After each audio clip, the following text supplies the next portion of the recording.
Cette année, l'objectif des Olympiades étant de mettre les sciences de l'ingénieur au service du sport, nous nous sommes penchés vers un sport relativement discret, l'aviron. Après quelques recherches, nous avons observé que le rôle du barreur, celui qui dirige les bateaux de plus de 4 personnes, était plutôt frustrant, surtout chez les débutants, car il empêche une vraie pratique du sport. Nous avons donc cherché une solution pour permettre aux barreurs de pratiquer et qu'en parallèle, l'aviron soit dirigé automatiquement dans un but de loisir. Nous sommes Viréo et nous allons vous présenter notre projet de barreur automatique d'aviron. Mais comment faire pour assurer le rôle de barreur automatiquement ? Nous avons donc conclu que le système devait être capable de faire tourner la barre à l'aide d'un moteur pas à pas, de manière à suivre un tracé prédéfini du fleuve implanté sur une micro SD grâce à un GPS intégré dans le mécanisme.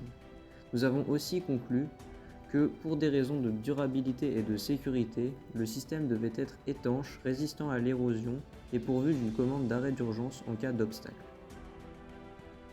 Pour ce système, nous avons donc décidé d'utiliser un système avec des poulies. Une première poulie qui est située juste au-dessus du boîtier électronique où notamment est situé le moteur pas à pas qui transmet sa rotation à celle-ci, qui est reliée grâce à une courroie à une seconde poulie qui va faire tourner la barre. Mais avec ce système, nous rencontrons un certain problème.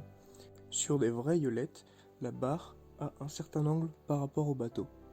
Mais si on fait tourner une poulie avec un angle, donc qui ne va pas être aligné avec la courroie risque de sauter et de sortir de la poulie. Donc pour pallier à ce problème, nous avons donc décidé d'implémenter un cardan. Donc c'est une petite pièce qui permet de transmettre une rotation avec un angle, donc pour placer la poulie à plat. Nous avons donc décidé aussi d'implémenter un roulement pour diminuer les frottements de l'axe de la poulie et le support. Ensuite, il nous faut pouvoir déterminer le couple nécessaire du moteur pour faire tourner la barre. Pour cela, nous avons d'abord dimensionné les poulies.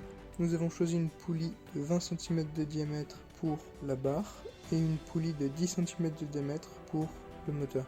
Ensuite, après une série de calculs, nous en avons déterminé qu'il nous faudrait un moteur de 1 Nm, donc celui-ci, qui a un angle de pas de 1,8 degré, donc qui respecte notre cahier des charges.